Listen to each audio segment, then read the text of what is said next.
Hi Ranjit. Hi Sagar. Hi Suresh.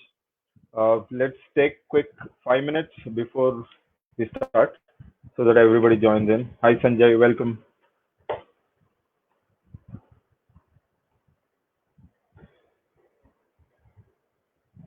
Hi Suresh.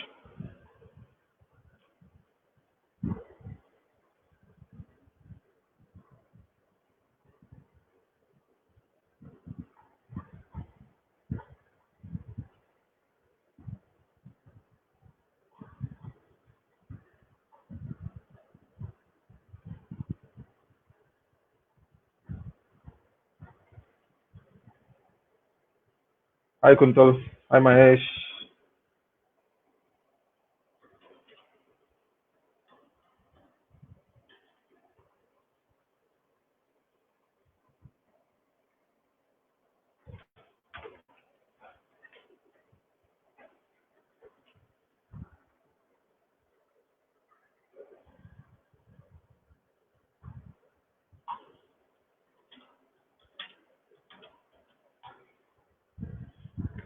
Hi guys.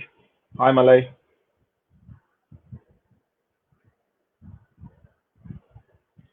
Hi Neeraj. Guys, can you hear me? Can somebody confirm that you hear me well? All good?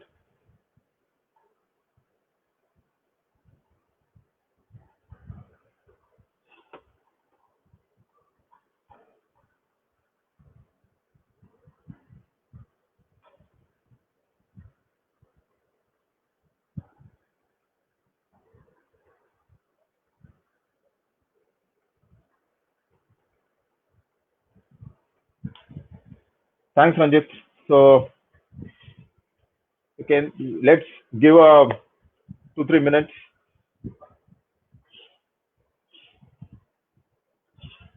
so that everybody joins. Then we can start off.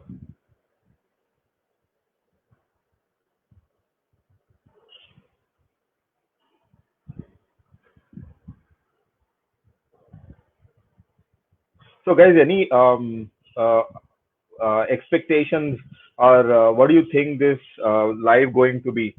Can anybody guess the subject?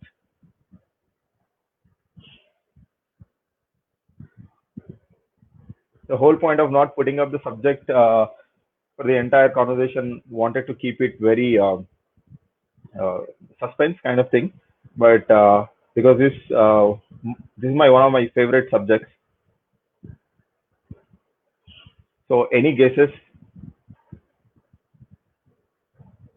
What element of wedding photography could be this conversation, this live today? Go ahead, be my guest, please guess.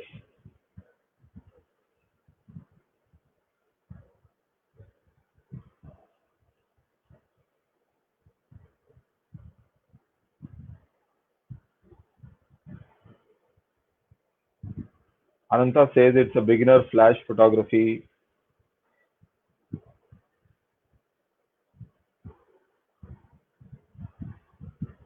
Any more guesses, guys?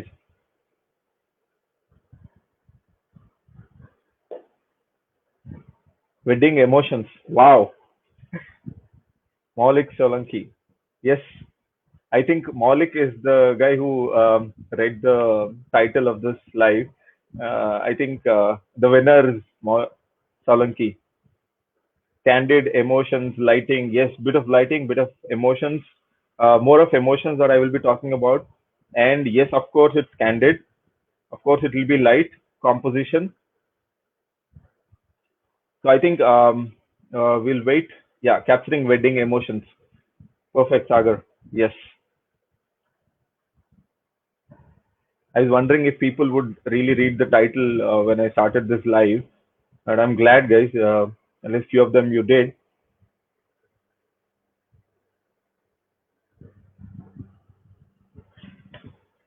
So let's start. Have you ever wondered, guys, photos that make you stop and stare a few seconds longer are always beautiful. Not only just beautiful, but always have some feeling into it. Uh, Ever wonder how we capture those emotions so perfectly in wedding? because Indian weddings are very chaotic, and you don't have that kind of freeness to explore all these things. But what I believe is, if you actually practice it, we can capture these emotions very well, and that's a true sense of capturing wedding. I am a bit of for those of you who don't know me, I am Sudhakar Bichali, wedding and travel photographer based out of Hyderabad, India, and I'm also Fujifilm X Series mentor. And most of my wedding photography that I shoot is with Fuji and Godox, because all the lighting is from Godox. So that's about me. I'm a mix of candid and a document wedding photographer, to keep it in one line. So I'm constantly looking for emotions in the wedding. So why this is so important to me as a wedding photographer? Um, because we are very privileged as wedding photographers. We are very privileged to witness these kind of emotions where other people fail to. We are not just vendors to them. We are more than the vendors for a client. And there are few tips that I can give you on today's session, that how do you capture emotions nicely in wedding photography. And also it's all about the practice. So we've been practicing it for quite some time, and that's how we mastered it, and we're still trying to. So I'm hoping that this session will give you, some input, some inspiration for you guys to also, get onto those mm, wedding photography, capture more of candid, more of emotions in wedding photography. Okay, so let's start the session. So here, let me just present my screen, and then I will be presenting a lot of images. Then we can talk about those images and the emotions in that particular image, how we captured. Uh, because this is very important, because good light, composition, and moment. Okay, these three will make any image more powerful, more have a feeling that we stay for a longer time on screens, right? So all these storytelling images, what we call, may not be, in my sense, uh, perfect in lighting condition. Maybe very terribly a technically bad shot, but when emotion takes place, I think that is more important to me, because on all these three, good light, composition, and moment, I would prefer any day the moment, because for me emotion is more important. So yeah, if you're having a good day, then good light, composition may come up, and then all three together can make probably win you some awards. So let's see. I'm also taking up questions. So if you have anything, just please feel free to shoot the questions about capturing emotions while we are posing couple for some portrait sellers. How you communicate and get the natural expression out of them? It's a good question, Sarvesh. Whatever today I am giving you the GAN, it's all from my personal experiences.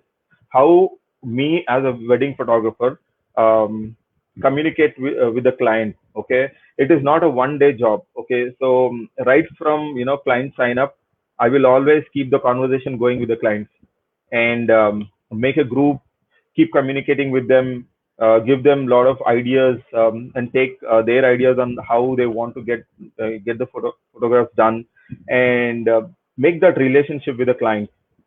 By the time you start shooting them, you will have some understanding of what do they like, what they don't, and what are they expecting out of you. So it will give you some area where you can actually understand the client. So that's what we do. We talk to clients a lot of times and understand what are their intentions, how what is their definition of candid photography, and do they have some references. There's nothing wrong in taking references. So we always ask them if you have a reference. So you give us a better idea, and that communication will bring up a lot of goodness when you actually start shooting them. So we will put them into we don't just ask them to pose most of the time. What we do is we put them in a situation. We ask them, how is she looking? Can you just tell the bride how is she looking. Just can you personally tell her in her ear. So we try to create some situation and leave the couple alone, and we give them the moment and create that moment, and wait with your lighting setup, wait with your camera, everything. And then, when you think that, yes, this is what is my moment, when they get to that moment, we actually snap it. And that's how we do it most of the times.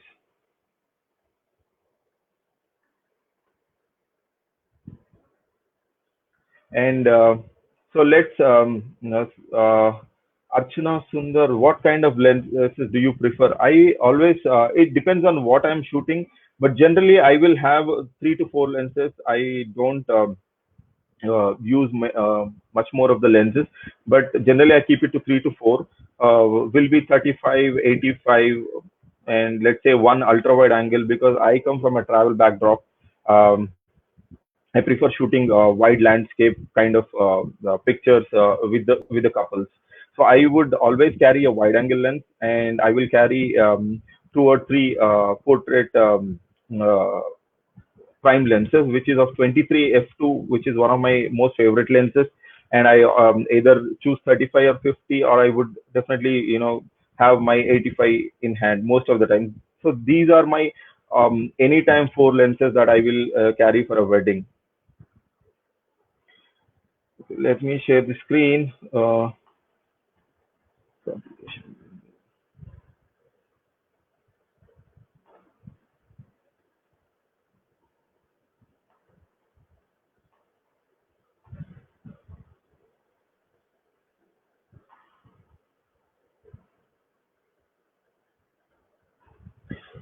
Give me a couple of seconds, guys. Let me just let me know when you see the screen.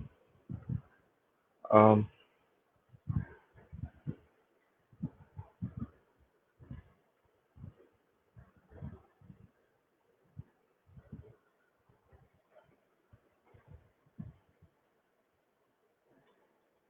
yes. So, so you guys see the screen. I will run through some of the images, and I will take these questions one by one, and then give a good idea on what I'm talking about when I say capturing emotions very effortlessly in wedding photography. So I've answered few questions, and then I'll take one more before I start. With flash or without flash? Definitely. If it is a well lit scene, I wouldn't use a flash unless I have some creative shots. But definitely, I will always have my flash in my bag. So there's no way that I am shooting a wedding without a flash.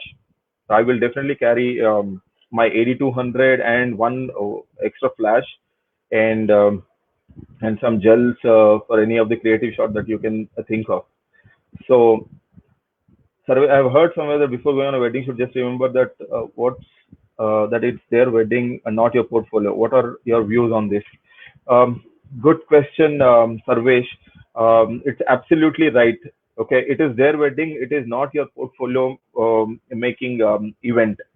So what we do personally when we go to a wedding, when we actually sign up a wedding, we always talk to the clients. We always 99% of the time we try to get what is their idea of capturing a wedding, how they want their photographs to be, how is their how big is the family, where is the event happening.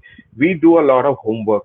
Each and every wedding, we take up as much um, uh, information as we can from the client, so that we understand them better, how their family is. It's not just the wedding. We will make sure that we also attend one or two pre-wedding events, um, so that we understand how is the family, how are the friends, who's close to the bride, who's close to the groom, which aunt is lively on and present, being in their wedding, participating. So we take up everything from a wedding and see how best we document these and then give it to them.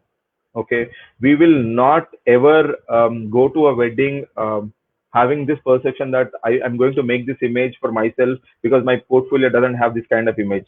No, we don't do that. But of course, we definitely have something in mind that for every wedding, at least let's take one or two pictures which are which can blow your mind, uh, that everybody likes it, including as a photographer you should like it, not just the clients, because we do it day in day out. We know how weddings are, so we can perform on any given conditions because we've been doing, we're professionals, right? So we always keep that one or two pictures that we're going to create in this particular wedding. We will have that in mind, but it is not mandatory to forcefully do that. We will never do that, but we will wait for an opportunity. And if we think that the couple are ready for it, up for it, and how they are, sometimes they say, yeah, we would love to, we would love to give you that time, let's go ahead, do it, whatever you want us to, then we will do that shot. Otherwise, let's not make this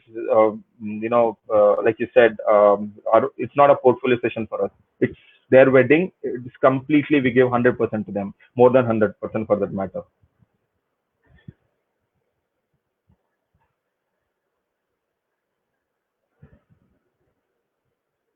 Okay, so when I'm talking about emotions, you can actually set the scene to get the emotion right out of them. When I'm saying you need to get the emotions, you need to have the observation and anticipation skills, because you're a wedding photographer. You need to be a good observer to get these kind of emotions from the client. Okay, and as a wedding photographer, you should understand what type of wedding is this, what ritualistic wedding is this, and you should have a long lengthy list of rituals that they're going to perform on that particular day, so you are well prepared and you know what's going to happen when. And you're there, if you're there in the moment, so we can always capture these kind of moments, emotions from any wedding that we are talking about.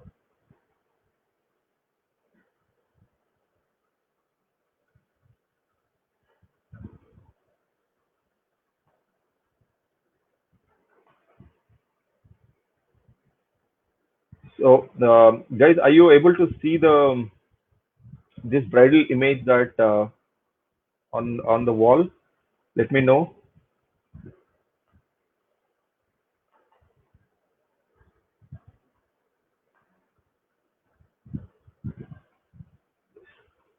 Yeah.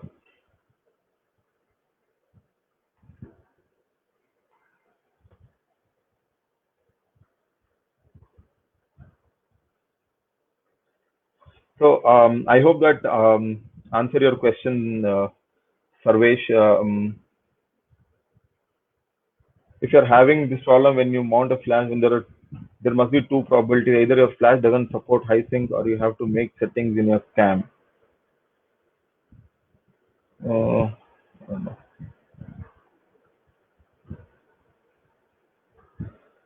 I like to get a little personal with bride and bridegroom, catch them up for a coffee, just a casual get to know their likes and dislikes. Giri, this is a very good thing.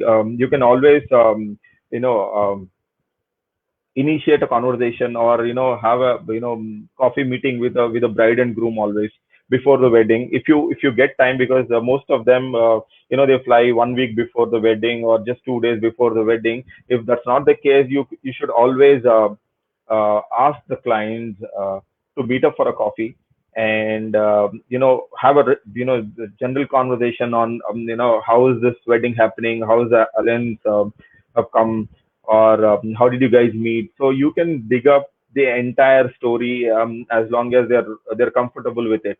So once you actually dig these things, you will definitely get to know what kind of person they are, what kind of photographs that they are looking at. For example, if you right on time, if you see this bride picture that you see, the emotions that we try to capture on a single moment. This basically, haldi event happening. I actually met this couple, just like you said, on a coffee conversation before the wedding, because I came to know that this wedding was actually a love marriage, and nobody knew except as a photographer, me and the couple. Nobody else knew that this is going to be a love marriage, because the couple said they got it arranged looked like it's an arranged marriage. So nobody knew. So they told us this, and then and they managed to pull off the wedding like that, and everything was so nice. And then something happened in between a wedding, how the families are. And then there was a lot of moments in a wedding where the boy and the girl were looking at each other. I could relate their story, because they told me behind the scenes of what happened, how did they manage to get their wedding approved from their families and all. So when you know the story, right, so you can you can always observe for emotions, because you know for sure that you will get a lot of emotions like this. It's a very good habit. I'm sure a lot of us are doing already here, but yeah, it's actually a very good practice uh, from my standpoint.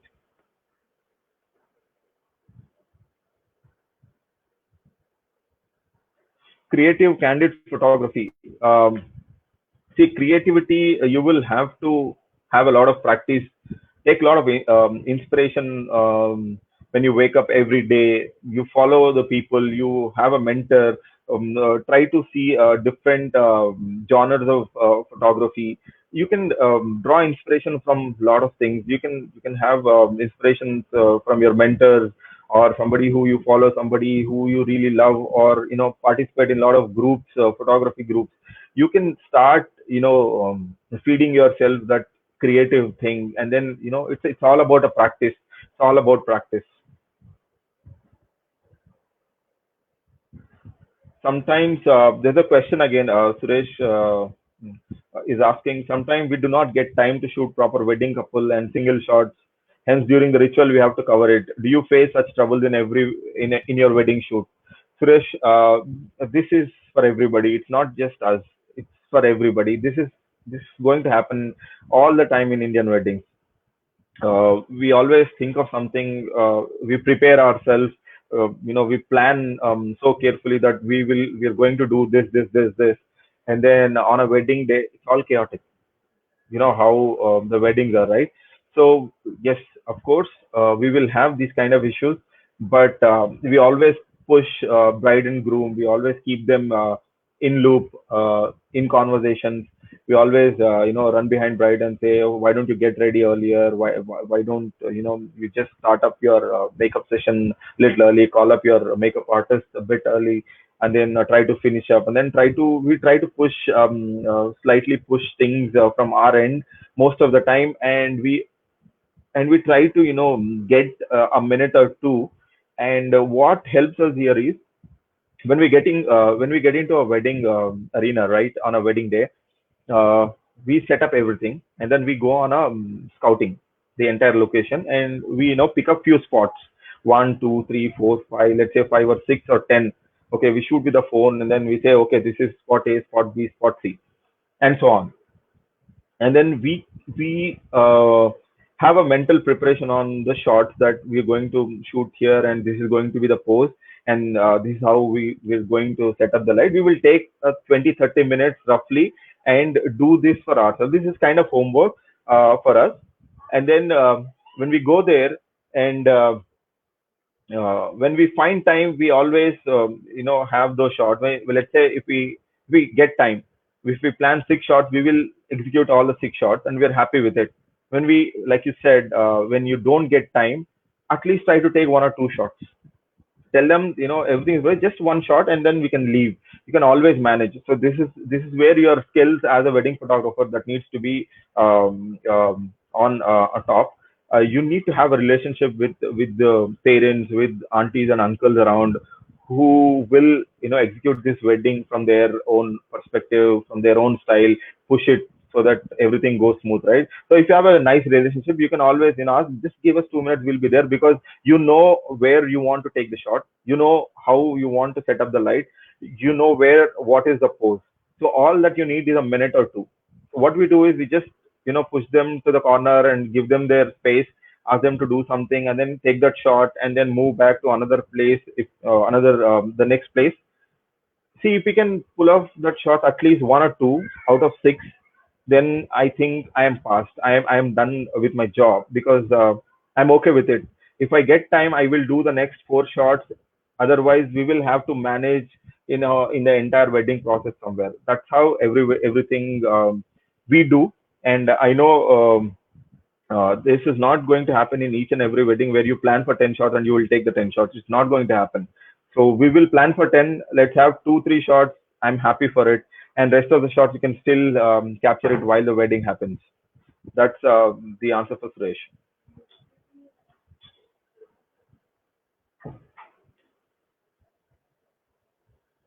So when I'm before taking the next question, so when I'm talking about emotions in wedding, it can be from anybody. It is not mandatorily from the bride or the groom. It can be, the bridesmaid. It can be a bride's friend. It can be anybody in the wedding who's actually participating in the wedding. For example, the next photo that you will see is of a pellikodku that we call in Hyderabad. So is a kid that they push it next to the groom, right? So he has no idea what is this. The entire ceremony is about. He's just pushed. He's just sitting there, and then people are coming up and putting the paspu haldi all over his face. It's like a holy to him, but then he's just shocked. And then the that innocence in his eyes, that we capture. So that's one type of emotion that I'm talking about. So the emotion can be from anybody. So there are a lot of people that ask me what happens when nothing happens, right? So in Indian weddings, this is not the same. There's always something happens, and in fact, always look, observe, be in the moment. Definitely, we will get the shots that we think that we are hungry for. We will definitely get it. Okay, and yeah, so I'm taking the next question and hope every I'm audible and I'm not having any technical thing. So guys, anything happens, please let me know. How do you freeze moment, high shutter speed or slow short flash duration? Sorry, I missed Suresh. I answer how you manage the couple of pose. The Shubham Jain is asking how you manage the couple to give a pose in less time. Shubham, like I said, when I'm talking to the client, I always ask for the references because you know how the world is right now, right? Everybody's on Instagram, everybody's on social networking. Everybody will have some kind of reference photos in their phones these days, and they always want to I always want to get a shot like this. Okay, so they will definitely have it. If they don't, please ask them when you have these coffee conversations or in a casual conversation with them. Do you have anything in your mind that that you want a photograph, one photograph that you always wanted to have it in your phone? So ask them if they give you some references. Take those references, read them. And then understand what type of photography are they very keen on. Are they asking for bokeh-licious photos? Are they looking at documentary type of thing, or they're looking at more of candid smiles? So or is it posed, or is it well lit up, or it is a dark mode photograph? So you need to start reading those from the client. You need to take that feed from them, and you will know what type of photograph they like and what kind of poses they like. Are they are okay with the cheesy poses, or they are okay with subtle things? So you will understand somewhere in this conversation, and then have something in mind. Have your references. Okay, this is what she shared me, so let's have one, two, three, four shots in mind. And when you have that little time, try to give them this, because you have done already your homework. So you're not taking more time from them, and you're managing your time properly. And then that will also make them feel that you're absolutely professional, because you know what you're trying to do, because they have a notion that you understand them pretty well. When you say, okay, why don't we do this? So they will try to give you leverage, and then say, okay, I'll manage my aunt, let's do more shots. We always have this. So when they say, okay, icky shot, okay, one shot, and then we'll move. And then when we show them the output on the screen, they say, okay, why don't we I'll manage my aunt, let's have a two more. That's how we do it. So it's all in the conversation, because the more you understand them, the more friendlier manner than a vendor you are. You will be able to walk it very nicely on these situations. For example, if you take a look at the screen that I'm talking about, look at the expressions, the emotions of this bride. Okay, this is just another scenario where the bride didn't had time because she was already late because the makeup artist didn't turn up on time, or something went bad with the hairstyle, and we didn't had a proper getting ready session. But I was just standing at a window and then trying to observe everything, and then took all these shots without even she she knew that she doesn't knew that I was actually taking those shots, just standing there and trying to just hold my camera, and then whenever I'm getting an opportunity, shooting her. And then when I showed her, she was asked like, when did you actually shoot this? So everything. So if you can manage small things like this, and you will actually make them happy, you are more than a photographer to them. You will become a friend. So the moment they say photographer, you will be remembered always if you have emotions capturing in their photos. Because no matter what, how many photos that we present to the client, let's say we use flash, no use flash, gels, everything. Okay, these photos are good. There's no doubt. They absolutely love it. But when it comes to their favorite, if you ask them, when we personally ask them, what is your favorite? I know you love all these shots, but pick up your two or three photographs. Out of those three photographs, definitely two are packed with emotions, where bride's leaving, or some wacky expression of the the bride, or when the groom happens to tie the knot, and you see the eyes of the bride. So you capture these things. These are the images that are always favorite of the client, no matter what. The entire client list that I can give you, everybody chosen the same emotion shots. Out of three, two are emotion shots. Out of five, there are three or four emotion shots. That's why this particular capturing emotions is one of my favorite when I'm shooting a wedding. Okay, so Anand Sharma sir, I want to know, if the light is very low and I used to click without flash, so what will be setting of camera? It depends on your camera. So you can, no matter what camera you're using, you still, bump up your ISO if you don't have a flash. But as a wedding photographer, if you're shooting, whether you're a wedding photographer or you're a budding wedding photographer, or you're learning a wedding photography with someone, you should always carry a flash. And I also understand sometimes, things fail. So you always have your you always have your ISO as a backup. So bump up the ISO, because having a photo is more important than having no photo. So even though if you have a slight noise in that image, you can still do a post processing of the image without missing that moment for them. So bump up the ISO, shoot it, bump up to 8,000, 7,000, 6,000, depending on where you're standing and in what place. You can always take a call on it, and then shoot it. Even if it is dark, please shoot it, because somehow if you capture the moment, and you can if you can post process it, at least you have a memory there for them without losing it. Because I happened to go to a wedding, and then it is happening in a hall which is in the cellar, in a temple. And then there was a power outage. So just imagine, there was no power for 15-20 minutes. We bumped the ISO to 12,000 and took all the shots, and we managed to pull off everything. The entire main wedding scene for 10 to 15 minutes. We shot in dark, and we pulled off everything. There was no complaint. The bride's brother came in and say that, can you manage without light? I'm little worried. We said, relax, we will take it out, no problem. Uh, and then nobody, later complained that this was little dark and all, because we had the ISO factor. So you can always do it. I hope that answers your question, Mr. Anant. And Shivam Nair.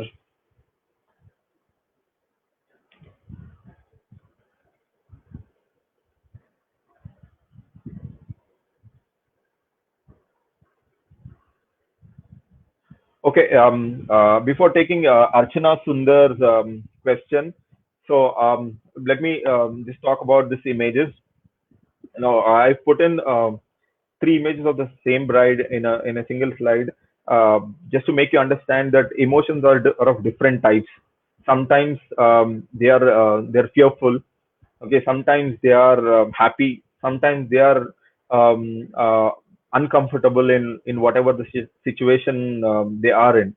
But as a wedding photographer, you need to document every scene, whether it's uncomfortable to them, whether they are in a fearful mood. If you see the first photograph on top, she's getting ready and she's in a situation where she's not seen the uh, what do you call, the mirror, and she's worried, how am I looking, what is it. There are hundreds of things going around in her head. That particular emotion is what I wanted to capture. The next is when she got ready, everything was set, she was in a different mood altogether, because somebody told the groom's gonna walk in, and she just went silent for a moment. And then I was standing outside, somewhere away from her, and I wanted to capture that emotion, because all of a sudden, from shouting, bubbling, she just went silent. That's an emotion for me.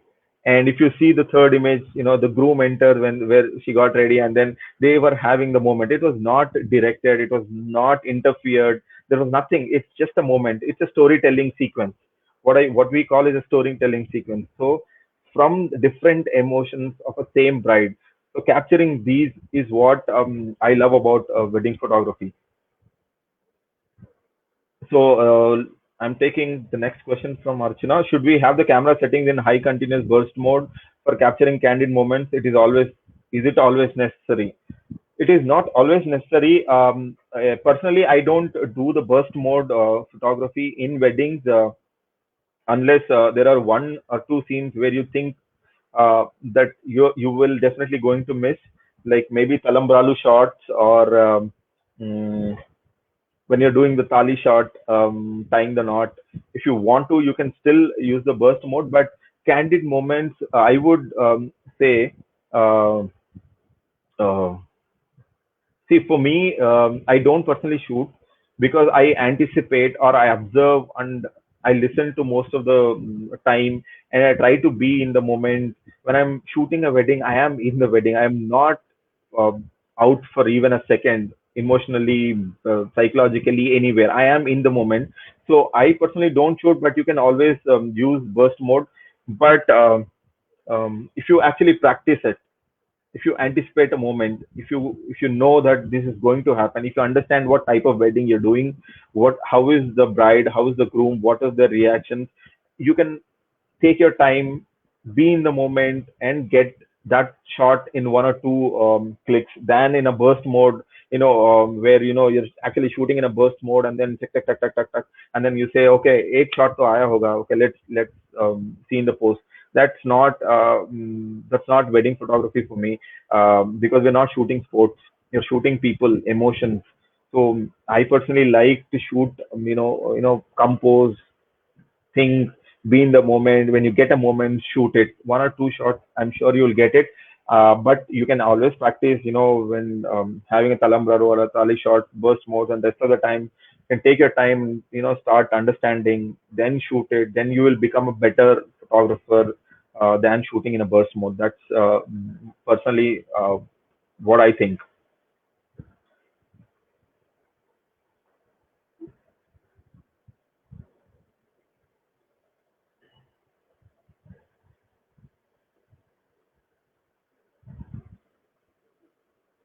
Guys, I'm just behind with this questionnaire, so just give me a second. What takes your subject attention? And yes, like Sanatan Datta says, so you cannot really use the burst mode when there is an emotion happening, or there's some bidai happening, or there's some moment, because you will end up losing that, because there is a noise. That noise is very cranky and very disturbing. So you actually are spoiling a moment sometimes. So you should, if you want to use the burst mode, you should know when to use it and when not to. So and that's totally up to you where you want to use it, if you want to. That's a nice answer from Santan. Your setting will be as per the ambient light, your requirement of the DOF, the motion of the subject, and how much light you want to have on the subject. Yes. How you manage the couple family and their cousins to give them pictures or else portraits? Um, Good question. We always tell them, we always remind them saying that, no matter how many photographs that we do, but there are few photographs that goes onto the wall of your client, and we will show them example. Okay, this is what is going to be on your wall, and it's one of your best days. Whether it's your sister's wedding, brother's wedding, or your cousin's wedding. Let's have 2 minutes because you got up, mm, get got ready. Everything is fine. You are in the moment. You want to do it, and then finally you end up taking all mobile shots, and then you don't have a nice shot. You will later feel bad. So we don't want to make you feel bad. So we give them, kind of little scare them, and then put them in a situation where they say, yeah, yeah, and then probably there are few tricks that I use. We take one or two candid shots with the cousins or the brothers or the sisters, and we show them, and then we make them feel, oh wow. Then we tell them, okay, let's have a shot together, it will be very nice. So we'll put you in a nice sofa or a lounge, and make you look much even better than what you're looking right now. So we try to play these gimmicks, and then convince them, get them all together just for 2 minutes. Because but for this also, I'm saying you need to have the pre-visualization, what we call it. You need to have that in your mind before you ask them to come from spot A to spot B to shoot them. You need to have everything in mind. You just get them there, and then give them the pose, and then take the shot. It should be very swift, very fast. You will only get this with the practice, because you need to pre-visualize your shot. You need to know your lighting. You need to know where to put the lights. You need to know where to pose them if there's a large group. And if you have a better understanding of all these things, it's a cakewalk for you guys, because it's all the practice. It's all the practice. Dharmesh Sunda, Hindi sir. No problem, sir. Anybody wants to want me to answer in Hindi, please put your question, and then brackets में you can आप लगा सकते हो Hindi, Telugu, Kannada also. I can answer them in Hindi, English, Telugu. If you think that any particular question is to be answered in the next image that I'm brought up on the screen is a bride's getting ready, the more emotions, purely emotions of a bride. So take a look at it, and then I will take the next question. So apart from social media marketing, what are the process to get clients? Ajay Sarkar, see, to get clients, social media helps. There's no doubt about it. But personally, we feel that most of our clients are from references. जो भी आते हैं, they say, sir, you shot my brother's wedding, you shot my sister's wedding, cousin's wedding. Some reference they come most of the time, because we try to make sure that our client is happy no matter what end of the day. क्योंकि ये लोग ही सही हमारे marketing executive होते हैं, specially the parents. क्योंकि एक बार जब एल्बम देते हो, उनका घर में बैठ जाता है. That is what is your marketing. Because if you are able to make the bride and groom happy and the family happy, they themselves will always give you lot of weddings. Because कई बार ऐसे होता है कि हमको एक ही दिन में तीन तीन रेफरेंसेस, एक वेडिंग में से ही तीन तीन रेफरेंसेस, तीन तीन वेडिंग मिल जाते हैं. It's only because of the reference, because the kind of experience that you create with the client, it's not just the photography, it is always an experience that you create for them. See how well you behave them, how how do you gel up with them, and आपके photograph quality, ये सब तो होते ही है, they are always part of it. But then on top of it, what is it that you are giving that somebody else is not giving? That's an experience. So if you create that experience with a client, you will always have most of the references coming in. Then your social media is anyways there. So I think mouth of word is the bigger marketing for us. So try to make clients happy, give them what they were looking for, and I think you will get more clients. That's what we do most of the time. I hope that answers Mr. Ajay. And Rajendra is colleague, can we use electronic shutter at wedding function? What are the chances of banding? See, I am really not a technical person. I am more of a documentary and candid photographer, capturing emotions. So when you say you can use electronic shutter, but then I am really not sure on how good the chances of banding. I will have to get back to you on this, because I've never heard about if somebody using electronic shutter. There is a very less chance, because I had this topic some time back, and there was a debate on this, and then finally it ended up saying that there are very slightly less chance of banding, but then I can get back to you, sir, on this.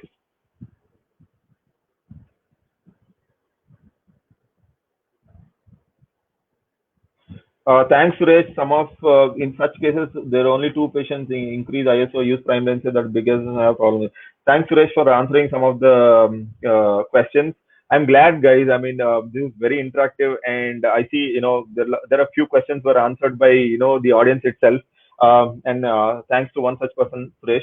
Uh, in high synchronous during the function, if the ambient light is strong, yeah.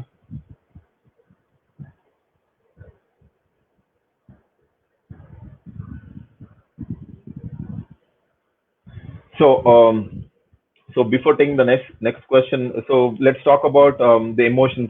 So if you happen to be there, all these emotions happened in just quick moment of time. The bride's getting ready, and then the mom's helping her out, and then she's not happy with it. She's going crazy with expressing her in a different way of, this is not what I wanted to do, this is not what I want to look like. I don't know, whatever is that emotion. If you're able to capture these, they will always relive these images later when they actually see it. After the wedding, they will always go back there, and then the good thing about the most rewarding thing about wedding photography is when the client will tell you that they can relive the day through the images. When we give the photographs, reinforce what they felt on, mirror everything that they experienced on that wedding day. Okay, no other field of photography you will receive such personal feedback, as far as I know, because a commercial client will never tell you that they shed tears of joy when they watch the slideshow. They won't.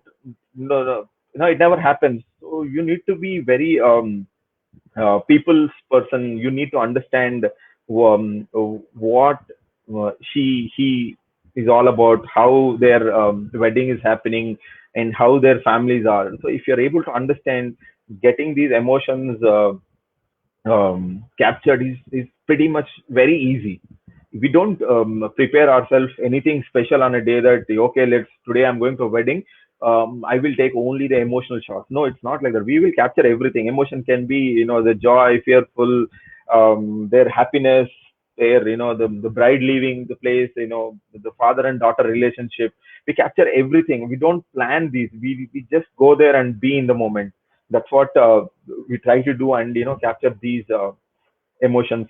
Sometimes you can set the scene. For example, if you look at the photographs, okay, there's been some of the lights in used, okay, and we ask them, the bride to get ready at one particular spot. Can you move your, the entire makeup thing to the window, or somewhere where there's some nice light? You can always set the scene, because you know that when she gets ready, you can always have a good shot. When a friend walks in, or a mother walks in, or a father walks in. Father never walks in because he's always busy arranging things. Mother walks in definitely, and a sister and friends, when they walk in, right, you don't have to worry about the light, because you already set the scene, because that's where the light actually coming into the room. So the moment the people coming in, and when they have that moment, you're there, you can capture them effortlessly, because capturing emotions, like I said, good light composition and the moment. Okay, so I've set the parameters. I know that she's going to be here. So composition, I will take a chance, but at least I have a good light. I have the moment I'm waiting for. So I get the moment, I have the light, I click the picture. I'm happy with it because moment takes front seat for me more than composition and good light. And sometimes all three things come together. Yes, definitely you will win an award for that kind of photos if you can make it. As the summers are in town, there is a low lighting situation. So whenever using off camera, sometimes picture tends to get sweaty. So how do you deal with this? And then also have a question on the low lighting situation. Summers में तो light होता है, and then how whenever using off camera, sometimes picture tends to get sweaty. How do you deal with this? So we always give some instruction. There's always a bride, there's a friend or a sister next to the situation where you're shooting. You can ask them to if you're directing a shot, you can always tell them to have a touch up or wipe off their face with the tissues. We always tell them once they are out of the getting ready scene. We always tell them carry wet tissues or some tissues, because we're going for a shoot. If you're planning for those 2 or 3 shots, always tell them to carry a hanky or something, because these weddings, uh, some of the other things going to happen. So most of the times we try to tell them, if it is still sweaty, then we try to do it in post. That's pretty much easy these days. Taking the grease out, or the shiny part of it. That's how we handle it.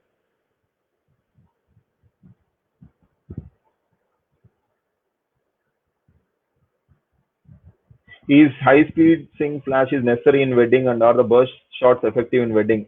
I've already answered about the burst shots. Burst shots can only be done on a very rare occasions, um, uh, like Talambralu or something. But if there is a moment happening, the burst shot will spoil the moment, or interfere that moment for them. So you should know how to use it, and how much is too much, and when to use it.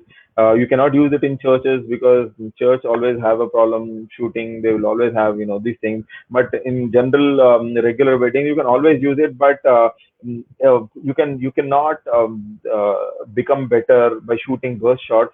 Let's say I'm shooting 10, 20 shots, and I'm picking one. No, you cannot. You need to know. If you are a photographer, then you need to know, okay, this is my shot, this is what I am going to shoot. So you need to have the pre-visualization, shoot it, get it. You feel more happy about that photograph than shooting the burst shots and getting, and then choosing one out of it. And if you don't get it, you're gone. So I wouldn't generally suggest a burst shot unless there is some action happening, people throwing the flowers, or garland time, wedding ring time, if you want to. So they're very you can put that burst shots into very minimalistic thing. And talking about lights, somebody was asking what kind of lights. Let me just read the question while you're showing. So, what kind of lights I'm using? See, I'm using the Godox 8200 most of the time that I'm shooting the photography, and for the video, I also use the continuous light, which is SL60, SL200. We have this continuous lightings, which is good for your cinematographer, because you need to think about the cinematographer also, because he's also in the room with you where the bride's getting ready or the groom's getting ready, right? So we always have these Godox battery powered light, because we don't want to dangling around wires. So I personally don't like the wires dangling, and Godox have good stuff, so there's no wires around. So just put that SL60, SL 150, 200, whatever, depending on the scenes that you have. We just put it there. And then, anyways, I'm using my own 8200 in my pocket, my flash. Um, that is how we generally do the scene when we go to the getting ready room. But before that, like I said, I always direct and set the scene. I always make sure that the bride or the groom sits right next to a window or against the window, so that there's always a light. So we try to minimize the light, and then we always have a backup of our Godox video lights, wireless video lights, and that's how generally we shoot.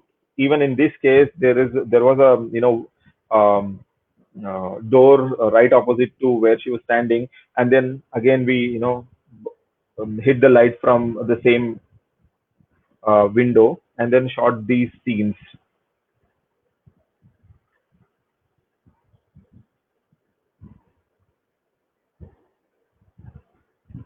So again, we're talking about emotions. So these are also shot using 8200 because the light, the door that I was talking about, you can see I'm standing now away from the door and then shooting. And this is an emotion, where I was talking about when you set your scene right with the window or a door. The bride's friend walks in, and then they have their own conversation, and then she says, "You're looking very beautiful," and she wanted to kiss the bride, and they were having a conversation. Finally, the bride said, "Okay, only one kiss, that's it." So that's the moment, and we got it right, okay, because we're waiting for that moment, and then we got it. So that's how we no matter what is the situation, we try to improvise it, keep it there, and waiting for that moment.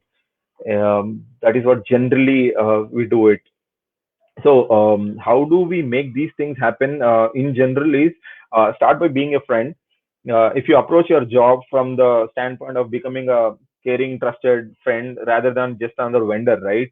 So it will open the door for your clients to be more vulnerable in front of you on their wedding day. So you need to be start being more friendly than as a photographer or something else. So build a detailed timeline. The next tip is build a detailed timeline. When you know exactly when the big moments are going to happen in the wedding, you have a hand in helping to guide those timelines. It's a very tough thing to make a timeline, but at least if you have um, an understanding of what type of wedding is this, what ritual is going to come next, what is going to happen the next, and then you can always set the scene so that you can wait for the moment and click it. And the other thing is we always set the scene, like I said, choose the moment and choose the bride to, get ready here only, wait for, emotional moments around that. The entire process should take place in a quite clean. So we ask them to keep the entire brides or a groom place very clean one day before their wedding happens, because no matter what we tell them, Indian weddings में ऐसे ही होता है ना, सब कुछ मिला के दूल्हे का रूम में या दुल्हन के रूम में ही लगाते हैं, जो भी सामान हो वहीं लाके लगाते हैं. They think that we are lot of people, they say ये this is the only secure place because there is always somebody here, and you still have to pull off those shots that you planned. You cannot do anything because you cannot at some point you cannot just go beyond your reach, right? So always focus on the family and guests, because it is important for photographers to recognize um, not just the couple but also the family and the friends who are important for the wedding, and capturing their reactions towards the bride or the groom is a key to telling to tell the story through the images on the wedding day.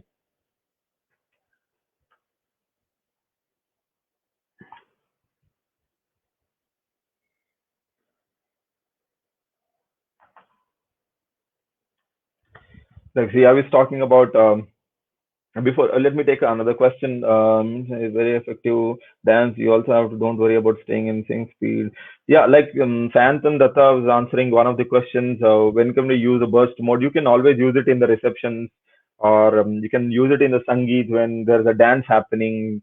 When the situation is very loud, to be very honest, there is a lot loud and you're shooting burst, nobody notices. Absolutely fine, but not when there's a moment happening between a bride and a groom, or father and daughter, mother and daughter, or between two people. If there is a moment happening, you cannot shoot the burst mode. But rest of the all the places, the weddings are loud, so you can always use your burst mode there if you get it, if you really want to use the burst mode and shoot.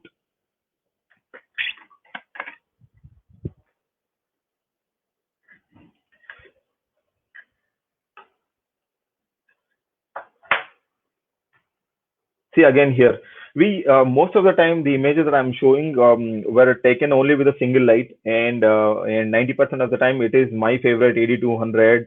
because that is most reliable for me so far. And since last 3 4 years or 5 years, whatever it is, it's been more reliable, more easy for me to um, in a faster situations where I have to shoot it. I don't have to dangle with so many things. Just take it out. My trigger is there. Just shoot it. The emotion where the bride's getting ready, and the bindi was not right, and she's asking everybody. Nobody responds, and finally she yells says bindi, bindi, bindi, and that's where we got the shot, because I was not able to set the scene in this scenario where there was no window and all. She was just sitting there, and then there was too many people. Yeah, I just had to use my 8200 and finish up that shot, and it's so perfect. This is one of the bride's favorite shot, apart from her Vidai shot, which I'm going to show in next uh, slides. See, this is what the next um, scene, or the image that I'm talking about. Uh, Before it pops up, let me take another question. Moments are quick in wedding. Do you still prefer manual or go for shutter aperture priority? What is your option? Giri, Ongol Giri.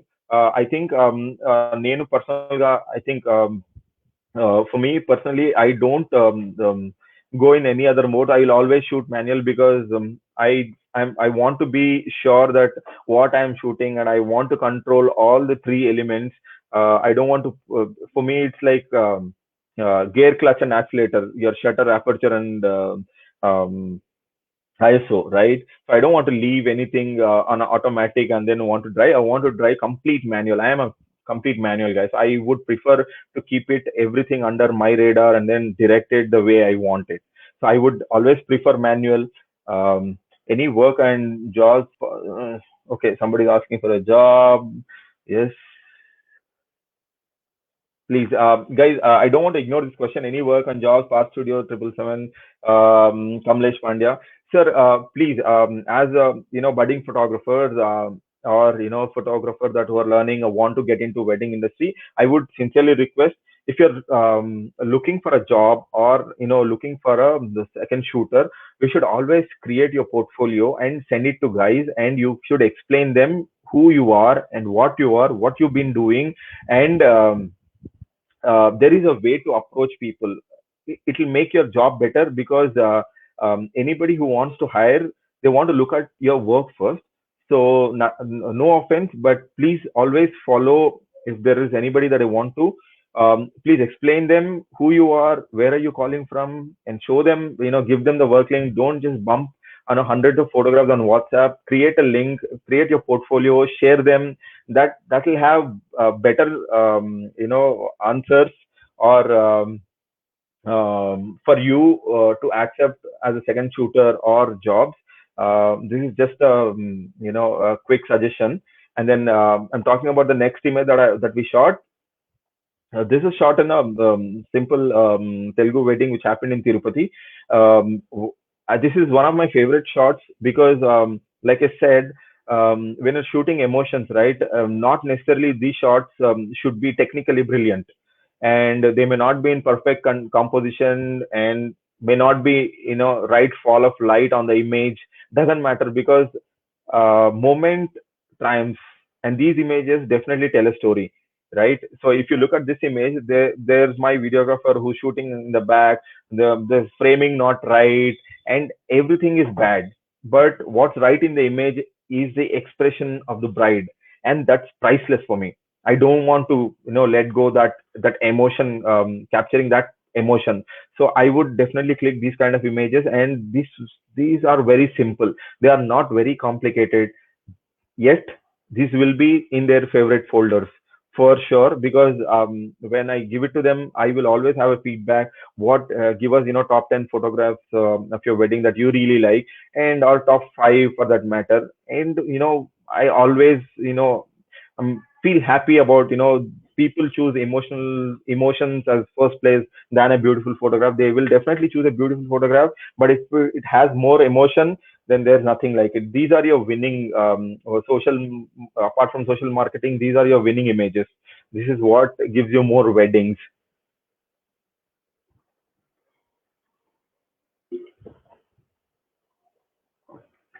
Shivam Nair is asking us, do you shoot JPEGs in wedding or raw, or both? I personally shoot both when I'm shooting a wedding or any commercial work or even travel photography that I do. I most of the time, 99.99% of the time, I will shoot only in RAW and JPEG because it will open a lot of doors. Uh, for example, like I said, there's a power outage, you need to bump your ISO. In these situations, JPEGs will fail to, post process. We can't post process them. If you have a raw image, you can always have a lot of possibilities that you can retrieve them and always present them the way you want, because you are in a creative field and you take a shot with a in a visualization that you want to be a certain shot like this. So if you have a raw, you have more possibilities of delivering that image that's on your mind. So I will definitely shoot both wedding and both JPEG and raw, because the moment wedding finish, there are people who want at least 15, 20 photographs. So I always shoot in Fuji. So Fuji JPEGs are amazing. So I will always hand over them. Just, I don't have to color correct them. They're absolutely beautiful. Just crop them, put them in a nice thing, and then send it to them. That's why I shoot JPEG. Otherwise, I don't want to shoot in JPEG also. It is definitely a raw. So that's how it is. So now look at the moment. When the next image is going to talk about whatever I've been saying, that we set the scene. And before you take a look at it, let me just go through the other question. All features are user friendly too. We're looking near power switch. So did you have any modifier or direct light in previous Bindi photo? Yes. When you talk about modifiers in the direct light in the previous Bindi photo, yeah, I was using uh, magmod mm, in the in that particular photo of the bindi. I was using a magmod along with my 8200. uh, yes, we do use modifiers very quite often when we have ample enough of time, when we have in hand. We experiment a lot of things when when there's a lot of time. Let's say we have 15, 20 minutes, half an hour, and we experiment with a lot of modifiers and stuff. How to selection lens for different situations? Please explain. Lens explanation. It's very simple. As a wedding photographer, sir, this is a very tricky question for that matter. How so? Without we knowing that there is always somebody's preferable lenses. How do we know what is my preferable angle of shooting? Is when you actually have shot a lot of photographs for yourself. You put them in Lightroom. You go and filter it out with the kind of lens that you use, and see what is the most images shot with which focal length. That will tell you what focal length is your personal favorite, without even you knowing that. Some most of the people, they don't know what is their favorite focal length, right? So you need to understand what is your favorite focal length. Some people it's 35, some people it's 50, some people it's 85. So you need to understand what is your best focal length that you've been shooting without knowing it by yourself. Understand that, and then try to get that focal length in your this thing. And then I would always suggest have a one ultra wide lens, and then there's always a 23, 24 lens, which is 35, 35, 50, 85, and one wide angle lens will do the job for you. If you're in wedding photography, all these four lenses will do everything that you can. I hope that answers. And then I was talking about this image. uh, Look at it. I asked very particularly the groom to stand near the window, so that we can hit the light from outside, or if it is this is a shot in the evening times. So that's definitely not a sunlight. We put a 8200 with a nice soft box, Godox soft box, and then from the window outside, it was triggered from inside, but it was kept outside of the window, and then it was shot from there. But we did not just shoot it. We did not direct the shot. We were just waiting. I was just waiting here, and then suddenly, the uncle comes in, and then there's a moment. So I always give, a minute or two before I take a shot, see if I can get a moment, if I can get an emotion into that picture. I wait for it. Something happens, I snap it. That's simple. It's all in the practice. Great session, sir. Keep shooting, keep going. Thank you, Sarvesh. lens mostly used in wedding. Mostly, see, there is nothing called one lens in a wedding, right? Like I said, I always use four lenses: ultra wide, my 23 which is of 35, because I'm using Fuji, it's a crop sensor. So I'm talking about 23, which is of 35 focal length, and I use 50, 35 which is of 50, and again which is 85. I don't want to confuse you, so one ultra wide and one 24, 35, 35 or 50, depending on what you really like, and then there's always an 85 lens. That's those are my favorite lenses. So I'm talking about this image again. We've used the same 8200 with a nice soft box. Just waiting for a moment, right after Tali, she said yes, and then probably the cousin who was there understands the entire story behind the wedding. So they had their moment, and I get one. It's as simple as that. So I always wait for these moments. Again, if you look at this is a Bengali wedding, Bengali and Tamil Brahmin wedding, which is a mix. This is a Varmala, Jaimala, which happens Edurkolu, they call it. So it's a moment, she's trying to, and then the uncle suddenly says something, bride opens her mouth wide, and I get my shot. Of course, this is not compositionally good, or, a lot of cameras around, but you cannot avoid this situation. But I want the moment. So the moment wins for me. It's the same wedding. I'm just setting up the scene, showing the scene how it happened. Bride's trying to put mala, and then there's a moment where bride's actually smiling right after. This is a major moment in Bengali wedding where the sindoor happens. It happens only once, and you need to capture it. Probably burst shot will do it here, but then there's a nice moment where the bride's actually smiling on her. She's blushing that, oh, finally, yes, we did. This is the moment I was talking about. Sometimes these images are very simple, but they have a very strong connections, and clients love these kind of images.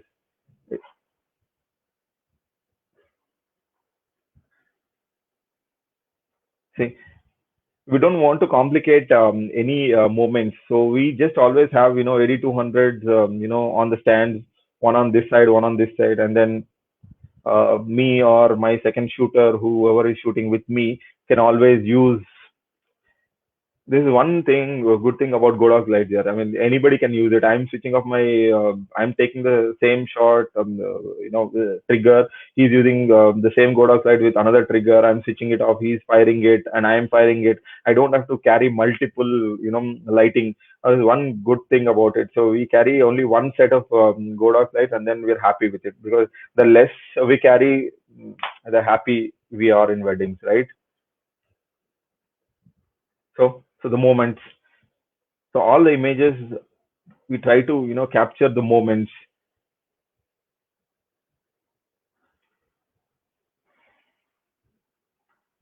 So do you really need full frame or crop sensor camera for wedding shoot, and up to how many megapixel?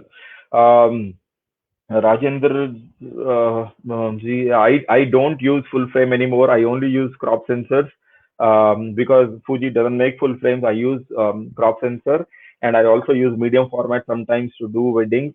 And there is no hard and fast rule that you need to use only full frame to shoot a wedding, because I've been shooting with a crop sensor since last 4 years, um, and I had no problem whatsoever, because I'm able to deliver everything, and uh, I never had a single complaint, because I'll tell you what, I don't want to be a photographer's photographer. Okay, I want to be a client's photographer. I want to make my clients happy. Okay, I don't want to make another photographer happy, because if you start, making everybody happy, then you will have a lot of these questions. Whether do I only need full frame? Do I need to have the 7200 lens to shoot? No, absolutely no. I don't have a 7200. I don't have a full frame. Okay, and I'm not against for it, but I am not up for it, because I'm happy with what I'm shooting. Because, like I said, carry less and be happy with what you have. So it rules out the question that you don't really need a full frame to shoot a wedding, because if you are a wedding documentary photographer, a candid photographer, you need moments more than full frame. You need to become a photographer first, then you can choose what camera that you're happy with. What is the difference in Godox 8200, 8200 Pro? I think Ranjit will take that question. What is the difference between Godox 8200, 8200 Pro? So please, Ranjit, answer that question if you have a technical this thing. But I'll go through the images fast because I I think we've crossed the time. Ranjit, is it okay if we carry on? If people are here, let me know because it's 1 hour 16 minutes and we're still going good. So the images that I'm talking about, let me quickly explain. Again, the bride's walking out, and I'm already set up with my beauty dish, and then 8200 hit the light, and the moment she smiles, and then I get the shot. And then the second image is the same bride, it's one single wedding. The bride's having a moment, whether it's a yawning or it's she's in something fell in her eye. I don't really know, but I felt like it's a moment because more than the bride, I'm looking at her father who's just sitting, very nervously because it's a daughter's wedding. So there is a I felt that there is a moment I took the shot, and I'm very happy for it because bride likes that photo. And the next photo, if you see there, somebody, a grandmother, somebody who's actually showing her love towards the bride. That's the moment. I was just standing next to her, just snapped it, and then somebody passed the comment, and then there. The bride sister sitting right behind the bride, and they're having their moment while having a gauri puja because at the start of the wedding there's nobody else was there, so they were cracking jokes, and then I was part of it, and it's a happy moment. So emotion can be anything. It can be in a different ways. So everything here I treat it as emotion. So the next image, the grandmother is happy, so happy that she comes out on the stage and says, wow, she says in Telugu, chala baundi, chala now you be happy forever. She's wishing, and then she's trying to kiss the bride. So that's an emotion because when you are in the moment, you will never miss this shot. This all just comes out of the practice. And I'm so happy because weddings are always there's a lot of positivity, there's a lot of vibe in weddings. That's why I personally like wedding photography than anything else. Of course, I also love landscape photography, which is my personal passion. uh, so we would have another 15 minutes, so I think yeah, that will do. So it's a bride's moment. This talks about father, the daughter relationship, mother and daughter relationship. If you see, this is the moment where tie the knot is a very emotional moment for bride. Uh, and the moment this is going to happen, for sure that there will be uh, something for you as a photographer. So the first image is about when she was about to she was finished with the tying knot ceremony, and then she burst out because they've been waiting to get married for quite some time, and there were a lot of odd things were happening, and then finally she was so happy with the. And then you can see the mother's trying to convince her it's okay. I mean, that's a vidai time. So and then she couldn't control the third picture. She's bursting out. She's out loud crying. And then the fourth picture when she's finally leaving gracefully, the father's wiping off her tears. These kind of emotions, if you are able to capture it in a right way and give it to them, this this will always be very memorable for them. And you don't have to even have your social marketing. They will definitely refer you a lot of clients around, and there are a lot of people observing in your wedding that how do you handle shoots. And there are a lot of people come and ask me, oh, you're shooting very nice, the way you're handling it is very nice, can I have your wedding card, visiting card? So so it's always like that. So so that's one kind of marketing for us. So we're happy with those kind of images making, not just always the bokeh in the backgrounds and things like that. We always do that, but of course this is the core for us, to bring out emotions in whatever we're doing. So Sagaji, thanks for a lot of questions. Listen my tension. I try to use Fujifilm camera X-T3. Thanks Ranjazindi. Thanks for the got cleared and capturing moments rather than taking some Me Too shots. Thank you, Giri. Thanks, Nirban. A lot of doubts got clear still in my way. I think practicing is the only way to get rid of it. Yes, absolutely. You need to. The more practice you do, the easier it becomes. Okay, it is. Uh, the more shots you take, the more involved in the wedding you are. If you're shooting for them, if you're not shooting for yourself, you're shooting for the bride. If you're shooting for the groom, if you're shooting for the family that hired you, right? If you are in the wedding, if you become a friend, and most of the times in the vidai, right, we also try to, we also get tears in our eyes. What is this happening?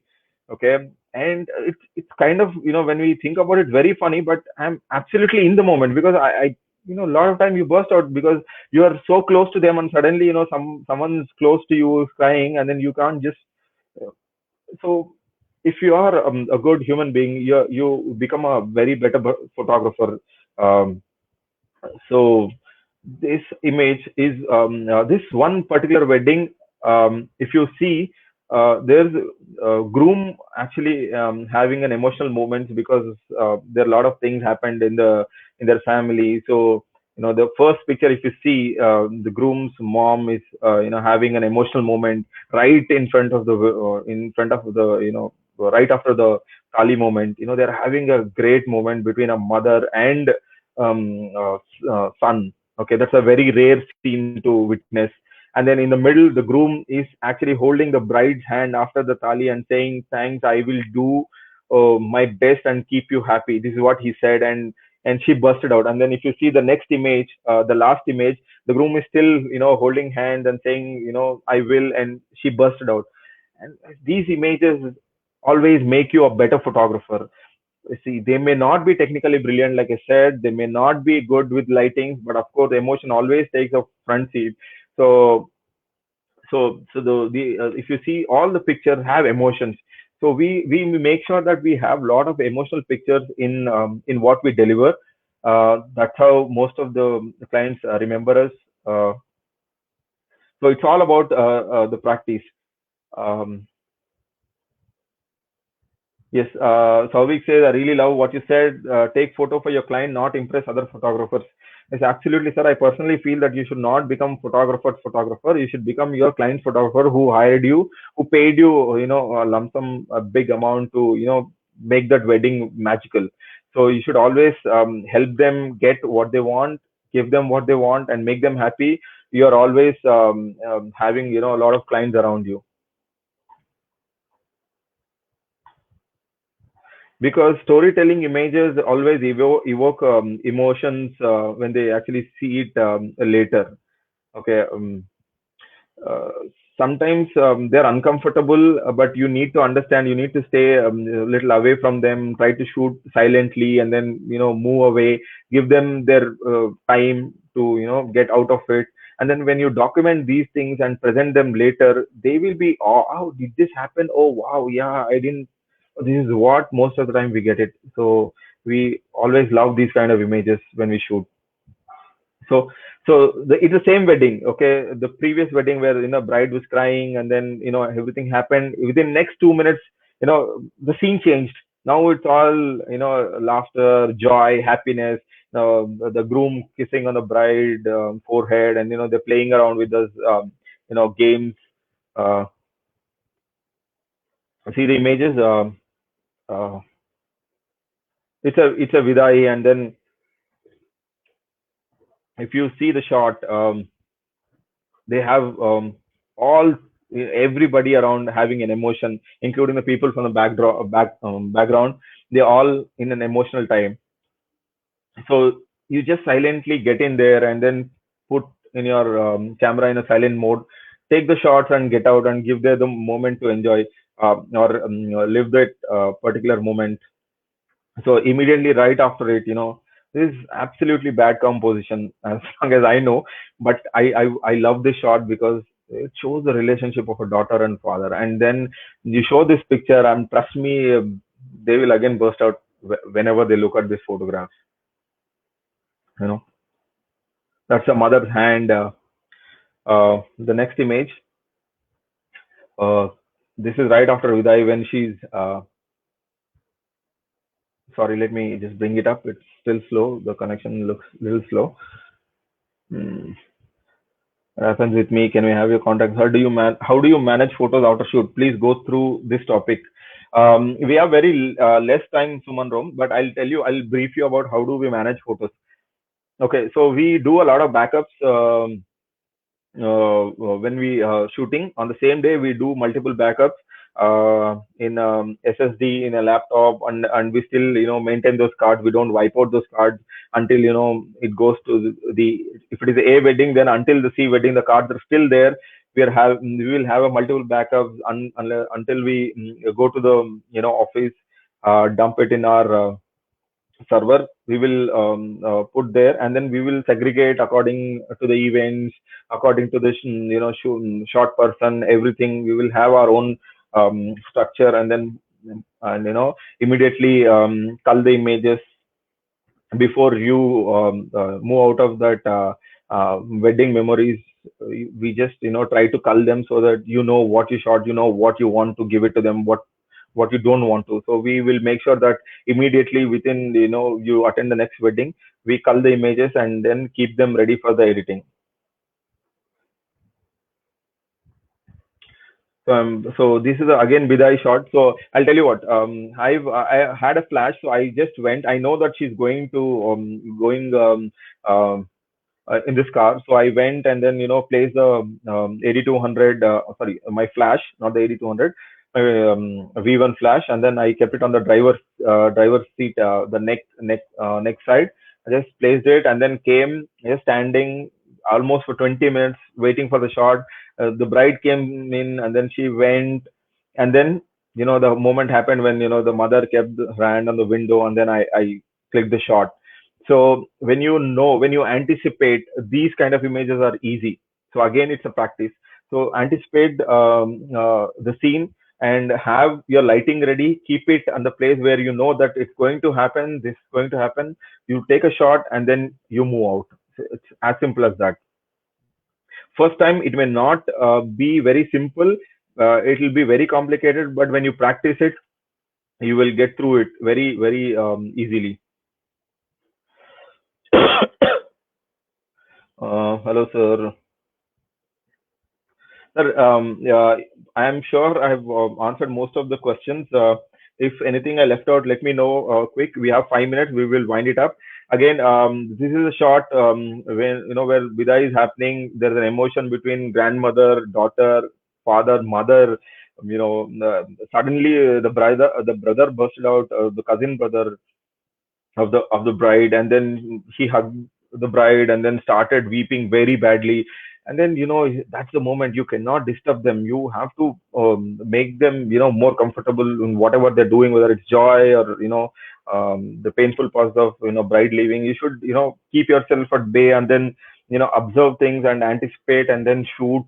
You will get these kind of images, because I remember when I started my photography, I always looked at these images. Oh my God, how do you shoot this?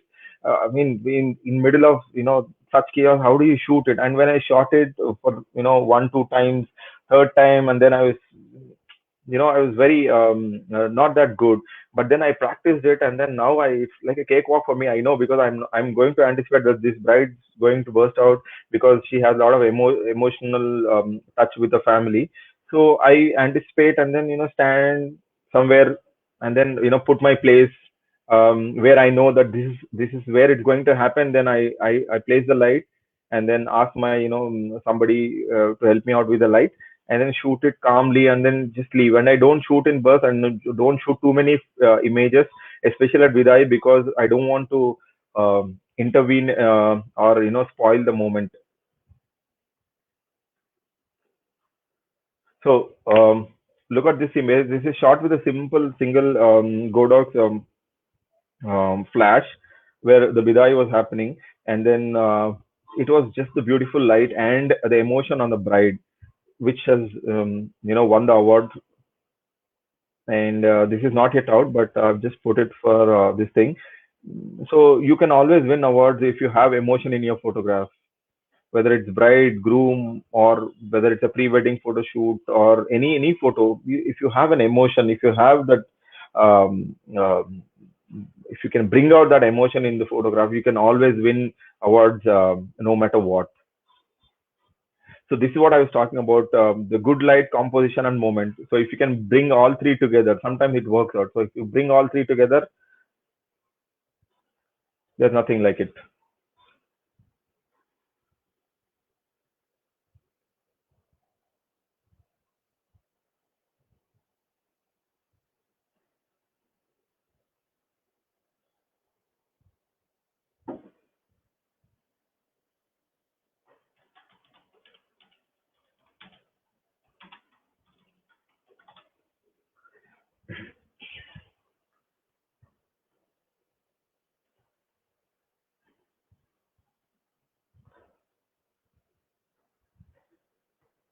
So guys, the next shot is again a moment, emotion.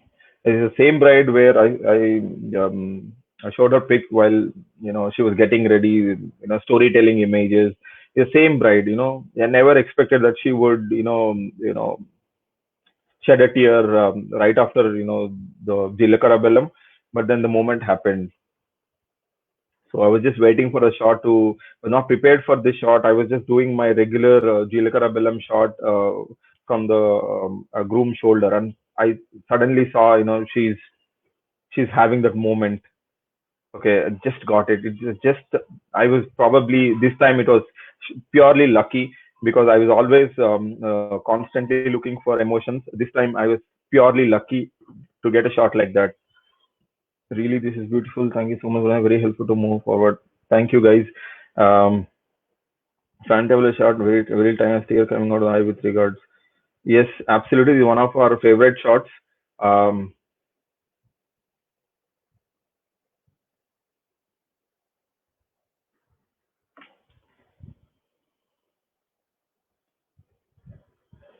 Thank you, Rathod ji. Wonderful key factor. Good light, good composition, good emotion.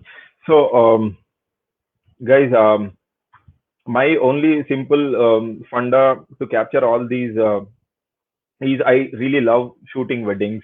Okay, I personally love shooting wedding because there's a lot of positivity, there's a lot of vibe in the weddings. Okay, and there are no two weddings are same, so I will never approach the same way. Each wedding is different for me, and I'm more happy and more privileged to witness these moments. So I am always into the moment. So so like I said, keep practicing, keep shooting, and you will always have these images. Only thing you need to keep in mind is observation and anticipation are the key skills, because every moment of that particular day for the bride or the groom is very unique and unpredictable. There's always something happening in the wedding. So if you're there, you will always make it. Just set the scene, just start being a friend, build a detailed timeline, focus on family and guests. What else? Just make sure you're always watching for emotions that will unfold very naturally. Just have to wait for it.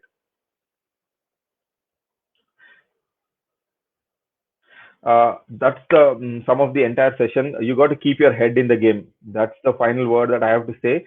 And so keep shooting, keep practicing. You will have my Insta ID and Facebook IDs. You can always get in touch with me. We can always have a wonderful chat regarding photography or weddings. You can post questions in my Facebook, and then keep shooting and have a nice lockdown period. This is a good time to learn a lot of things. You can invest this time in learning stuff, and then do your earlier commitment, whatever you have, and then please be safe, guys. And for all the Muslim friends, happy Ramzan. Uh, that's all I have to say, and we will catch up very soon. And sir, ಧನ್ಯವಾದಗಳು. Image. Okay. Thanks, Sri. Thanks. A request to Godox India, please live this session online for those who missed it for future. And Ranjit will take care of it. So no issues. So if you also have any questions, you can always feel free to ping me. Thank you, guys. Thank you so much. Thank you, everybody. Thanks, Ranjit, for supporting the live session and all the technical team from Godox. So I love Godox, and thanks for making some amazing, products. Especially, I have to say, I am actually waiting for the R1 light and the ring light from Godox, and once the lockdown is done, I'm dying to take my hand on VL 150 and stuff. So I'm looking forward for it. Hoping to have better products and keep making amazing products. Godox. Thank you. Thanks everyone. Bye bye guys. Signing off.